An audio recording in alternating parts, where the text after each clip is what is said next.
As soon as you said that, I knew I almost chose this song. I am here with Tiffany Stringer and we are going to make a playlist together. I am very excited. Before we start, do you want to introduce your EP to people so they know what we're going to do and why we're going to do it? Yes, so we have The Lone Starlet, my new EP that's out. I'm very excited about it. It's a very cinematic narrative storytelling of a Texas girl who moves to LA to chase her dreams. And how do you know that story? I lived it. Wow. First-hand experience right here. We are going to basically play songs to each other. We don't know what is going to be played to us, but it's songs to make up a playlist of songs that make you feel cinematic, I guess. Yeah. I'm really excited to see what your musical influences are. I'm excited to hear what you play me. Same to Are you you. ready for the first one? Yes, I'm ready. I'm nervous.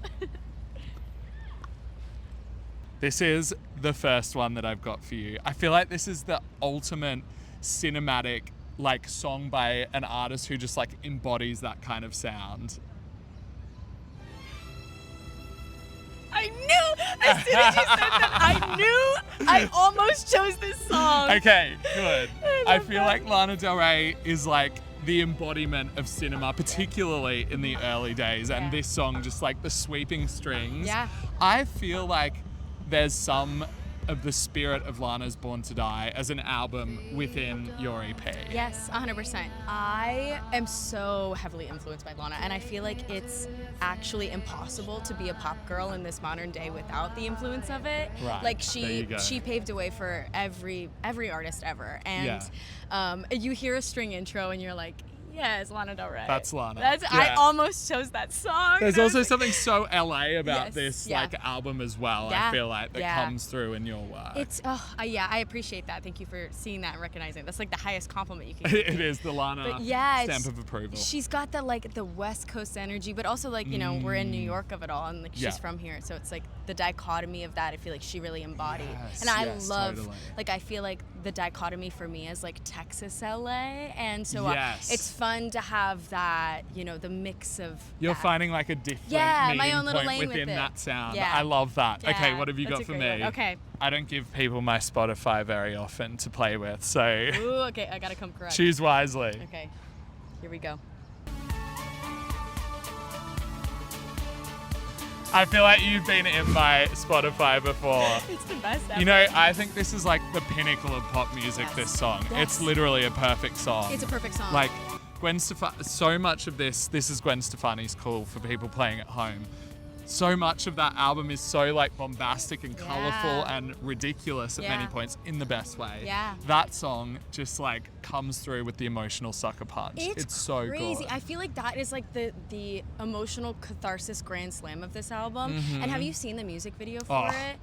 Only 300 times. It's heart-wrenching. It's so crazy. But it's so beautiful. The reason I love this song so much is because you don't even really need to see the music video to get the story across. Yeah. And I think that's really what makes a song cinematic. It's you could have the production elements that are cinematic, but the actual storytelling of what she does is a movie in and of itself. Yeah. And the music video is just a cherry on top. The thing I love about it too is people write pop songs about heartache so often, but taking that tone of just being you know what, we went through it all and time's gone on and now we're good. Yeah. We're totally fine. Also so emotionally mature. So emotionally mature. Yeah, well done. I don't think I have that. Yeah.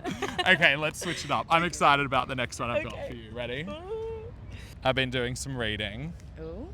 about what you grew up listening to. Ooh. And we're gonna switch it up. I feel like I'm gonna. It takes a little while to get there. Wow. This choice. Yeah. Even hearing it is so emotional.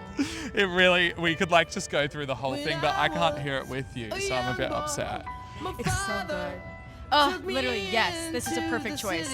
One of the greatest songs ever. This is our generation's Bohemian Rhapsody. Yes, I literally was going to say that. Yeah. It literally is Bohemian Rhapsody. And I feel like at the moment, when we got this song, I mean, I didn't grow up specifically clocking even who Queen was, so I didn't see the reference point of it. You know what I mean? So your first entry point was My Chemical Romance. Yes, Mine too. Yeah. And it is that is I keep using the word catharsis, but Yeah. every lyric, it's like you go through a whole journey with that song. That I Yeah. did not expect you to play that. That is a really good song to pick. I just feel like it's the ultimate cinematic Yeah. song. No, the fact yeah. that there's different like parts to it as well, where it just keeps switching it up. Yeah. I'm like, people don't ham it up enough in music anymore to Yeah. get to that level of drama. I will say, like, I have tried to make songs like this before, and I feel like this is Yeah. like you have to be such a proficient like musician to be able to make switches like that and Yeah. actually pull it off in a way that's not like, okay, I'm switching it now. Exactly. You know what I mean? It's Yeah. not. It doesn't sound like 4 songs jammed Yeah. together. It's just Everything works. Everything pieces Yeah. together so perfectly, and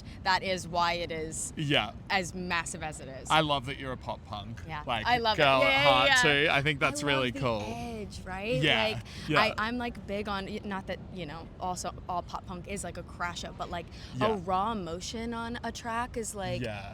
it's so hard to not like gravitate the like capturing of someone's real emotion.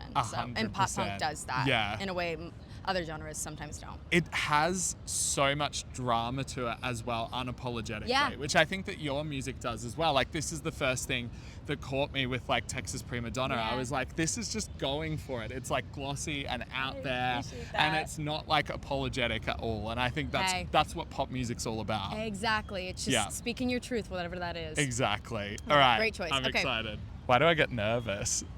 I don't know if this technically counts as a deep cut. Okay. I love this song.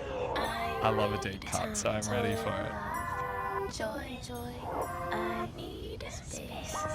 Love, Perfect Yeah. cinematic song. Like, Britney is the embodiment of this like kind of LA Yeah. like teen drama Yes. kind of Yeah. vibe. And Yeah. I love It's- Overprotected is awesome because they have like the moment where they say action, like Yeah. and she has a lot of parallels with that of like even, you know, her song Lucky, and like I think Yeah, that one reminds me of Lucky a my lot. favorite Britney songs are like where she kind of embodies, and I think subconsciously I was like inspired by this, but like Yeah. just the when she really does the like breaking the fourth wall of like the performance of it all, and she's like, I'm doing this performance, but this is what I need. Yeah. Like, and in Overprotected, I love that beginning like a monologue Yeah, of her it's so whispering, good. the classic Britney whisper. Yeah. And then the action happens and she switches into like Britney mode, and I'm like, to me, this is like pinnacle Britney Spears. Yeah. Yeah. Also, no one's been able to make like art about what happens to them within fame Yeah. as effectively Yes. as these songs. Yeah. Like even Piece of Me, Yeah. Overprotected, of course, like Lucky, they all Yeah. do such a good job of being so autobiographical Yeah. and also just like banging songs. Yeah, I was talking about this with someone the other day about the concept of like writing about fame, which is so interesting Yeah. because,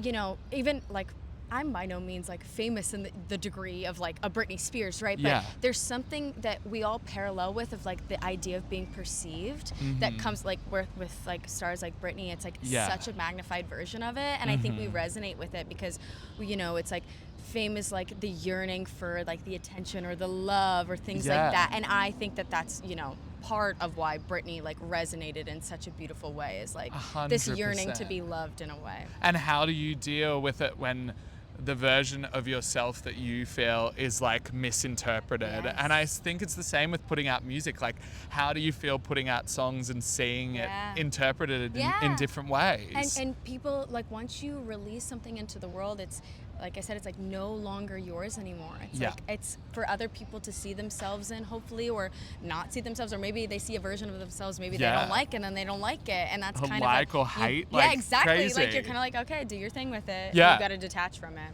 So. But it's so like difficult to detach from something Yeah. that's so like It's these so songs to you personal. are so personal. Yeah. Like I read that a lot of them have come from like journal pages Yeah. that you've written. Yeah. So to put something out there and then be like, oh, you don't like it? Yeah, it's like, wait, but this is me. What? You don't like me? Yeah, It's, yeah. it's crazy. This next EP is very much more like the vulnerable side of myself. Yeah, that totally. I don't usually share with people. Like I'm crying in a lot of the music videos and stuff, and it's like normally you do that in your solitude, and I'm Yeah. kind of like, hey, here's me crying. So it's a very Yeah. vulnerable thing, but I don't know. I think that we connect better if we show those parts of ourselves. 100%. Well, I think you might know this next song. Okay.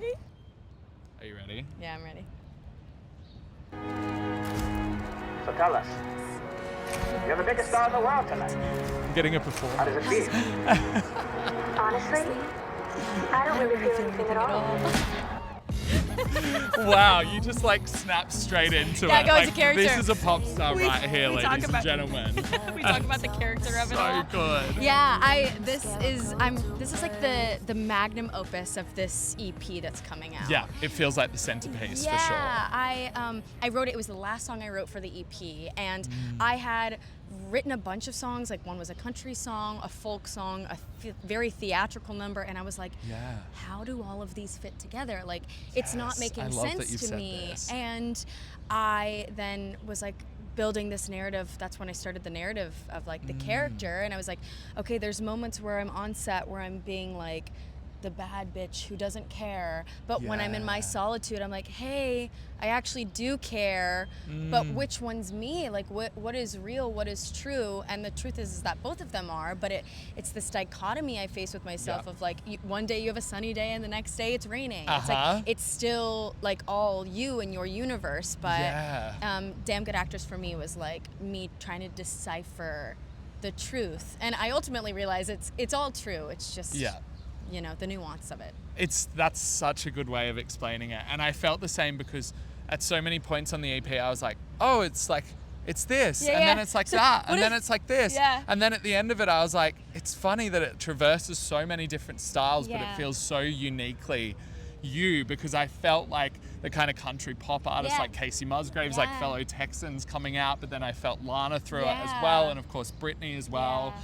Like, well, actually, everything we Thank you. played Those are has nice. been the Those are nice. beautiful encapsulation of this, but that's a beautiful way of saying it. Yeah, it's fun.